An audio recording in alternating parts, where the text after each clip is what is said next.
बिस्मिल्लाहिर्रहमानिर्रहीम। सूरह आले इमरान की आयत नंबर 10 और 11 का तर्जुमा और तफसीर जानते हैं। इरशाद बारी है, इन्नल्लज़ीन कफ़रू, बेशक वो लोग जिन्होंने कुफ्र किया, इनकार हक किया। कुफ्र का मतलब है हक का इनकार करना, अल्लाह का इनकार करना, रसूल का इनकार करना।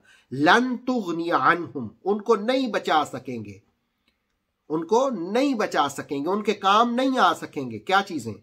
अमवालुहुम, उनकी माल, उनके दौलत, वला औलादुहुम, और ना ही उनकी औलाद, मिनल्लाहि शैया, अल्लाह रब्बुल आलमीन से किसी भी चीज के मामले में। बेशक वो लोग जिन्होंने इनकार हक किया उनको नहीं बचा सकेंगी उनकी दौलत और उनकी औलाद अल्लाह रब्बुल आलमीन से किसी भी मामले में। वउलाइका हुम वक़ूदुन नार, और वही लोग दोज़ख का ईंधन होंगे। अब आइए आयत नंबर 11 का तर्जुमा देखते हैं। फरमाया कदाबि आलि फिरऔन, इनका हाल आले फिरौन की तरह है, फिरौन के कौम की तरह है। दाब कहते हैं किसी आदत को, तरीके को। दरअसल कोई काम इस कदर मुसलसल किया जाए कि वो आदत बन जाए, वो तरीका बन जाए, तो उसको कहते हैं दाब। तो कुरान मजीद ने कहा कदाबि आलि फिरऔन, जैसे फिरौन की कौम का तरीका था। इन मुशरिकीन मक्का का तरीका भी वही है, इन कुफारे मक्का का तरीका भी वही है।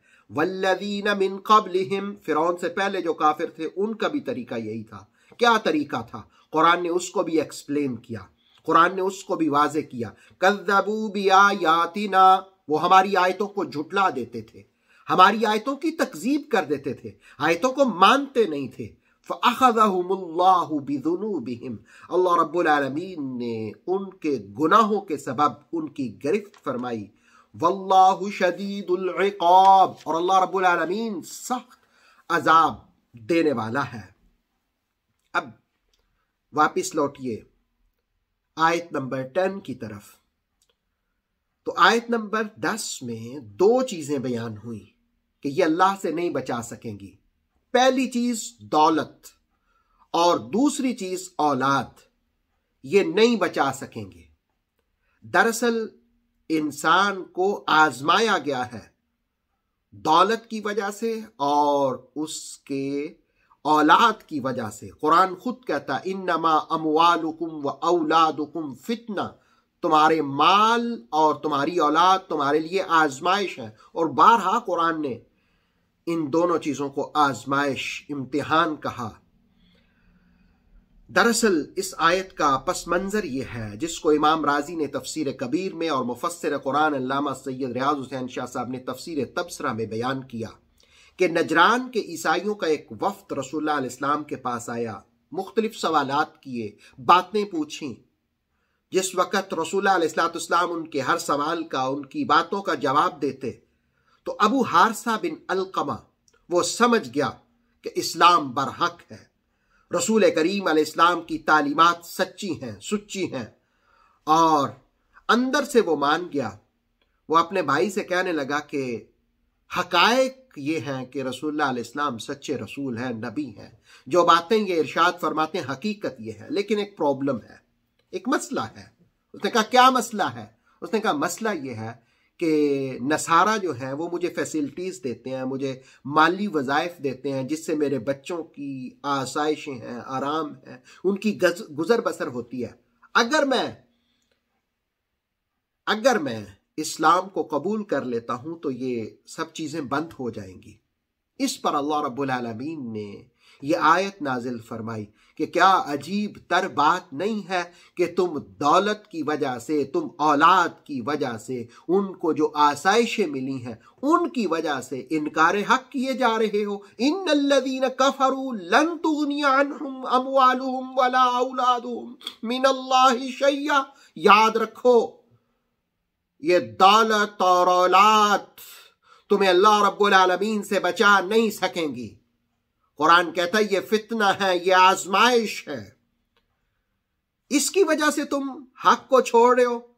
एक और जगह पर अल्लाह रब्बुल आलमीन ने मुसलमानों को मुखातिब किया, सूरह मुनाफिकीन की 9 नंबर आयत, और फरमाया ऐ ईमान वालो, ला तुल्हिकुम अमवालुकुम वला औलादुकुम अन जिक्रिल्लाह, ऐ मुसलमानों, तुम्हें तुम्हारी दौलत और तुम्हारी औलाद अल्लाह के जिक्र से गाफिल न कर दें।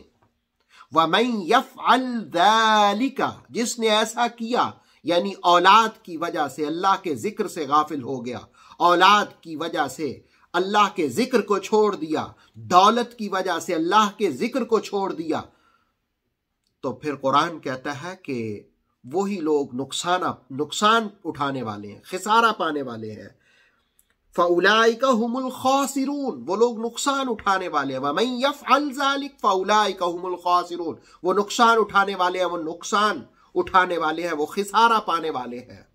गोया दौलत और औलाद, ये दो चीजें बड़ी अहमियत की हामिल हैं। ये आजमाइश भी हैं, ये फितना भी हैं, ये इम्तिहान भी हैं, और ये अल्लाह से नहीं बचा सकेंगी अगर इनकी वजह से इंसान इनकार हक करे। हां, अगर इस दौलत का रुख, इसकी डायरेक्शन को दुरुस्त कर दिया जाए और इस दौलत को अल्लाह की रजा के हुसूल के लिए खर्च किया जाए, इन्फाक फी सबीलिल्लाह किया जाए, हक को कबूल करने के लिए इसको खर्च किया जाए, तो फिर यह दौलत इंसान के लिए निजात का सबब हो जाएगी।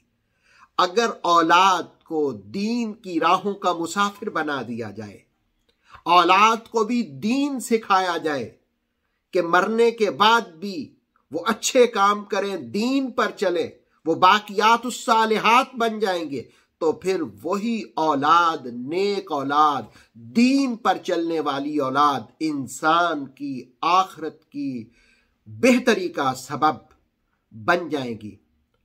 तो कुरान मजीद की ये आयत सिखाती है कि दौलत और औलाद को इस्लाम के हुसूल के लिए इस्तेमाल करो।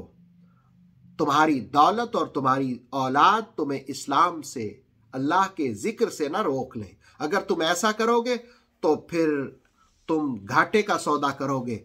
फिरौन और फिरौन से पहले काफरों का तरीका भी यही था कि वो औलाद दौलत की वजह से इस्लाम को, हक को छोड़ देते थे। तो कुरान मजीद ने कहा फिर वो आयात को झुटलाते भी थे, तो अल्लाह फिर उनके गुनाहों के सबब उनकी गिरफ्त फरमा लेता था। अल्लाह ताला सख्त अजाब देने वाला है।